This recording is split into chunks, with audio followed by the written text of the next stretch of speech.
সেই যৌবনের সদর দরজা। আবার ফিরতে হলো সেই ছেলেবেলার সীমানা। এবার 16 বছর বয়সের হিসাব দিচ্ছে। তার আরম্ভের মুখেই দেখা দিয়েছে ভালো। আজকাল দেশের চারদিকেই ফুটে ফুটে উঠছে কাগজ বের করবার টগবগ।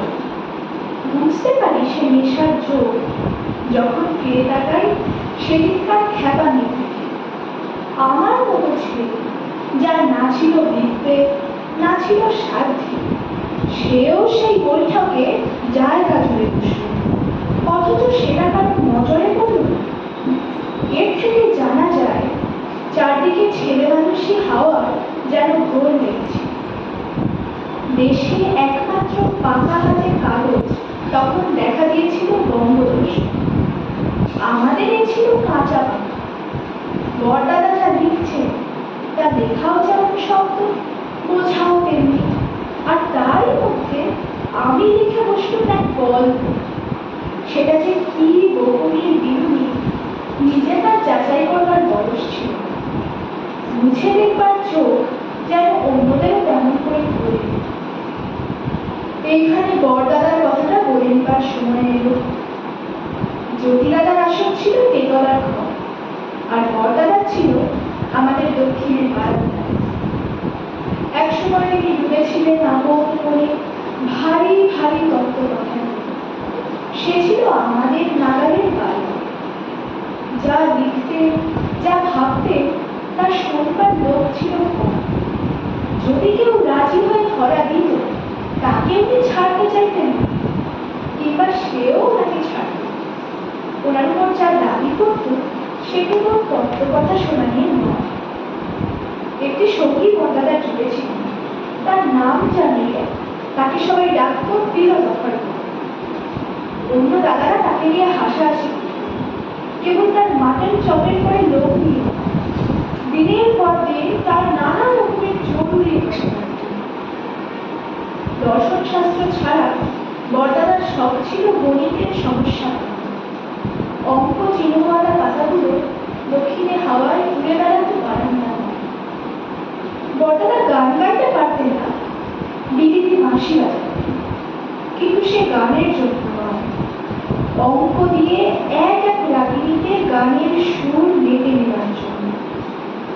তারপর এক সময় বললেন স্বপ্ন বইয়ার। তার গোড়ায় শুরু হলো ছন্দ বানানো।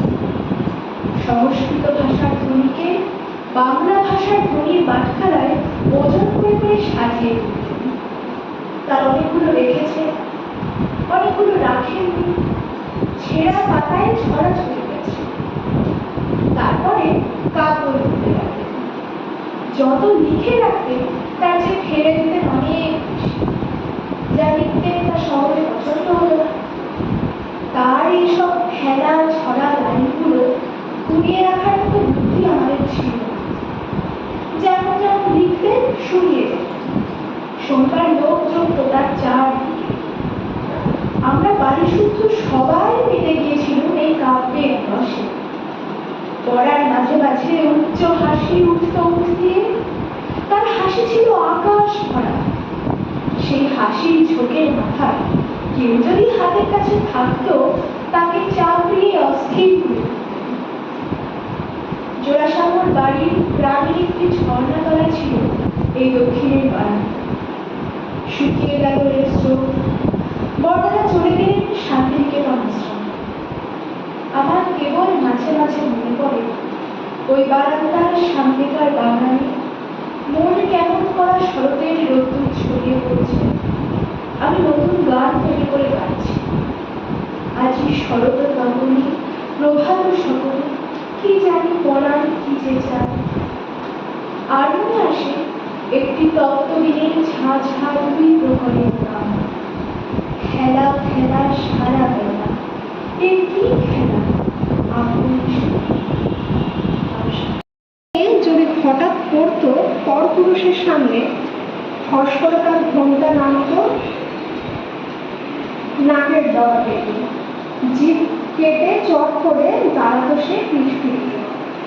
ঘরে যেমন তাদের দরজা বন্ধ, তেমনি বাইরে বেরোবার পালকিতেও বড় মানুষের ঝিকর বেগ, পালকির ওপরে আরো একটা ঢাকা চাপা থাকত, মোটা ঘর্ত করে।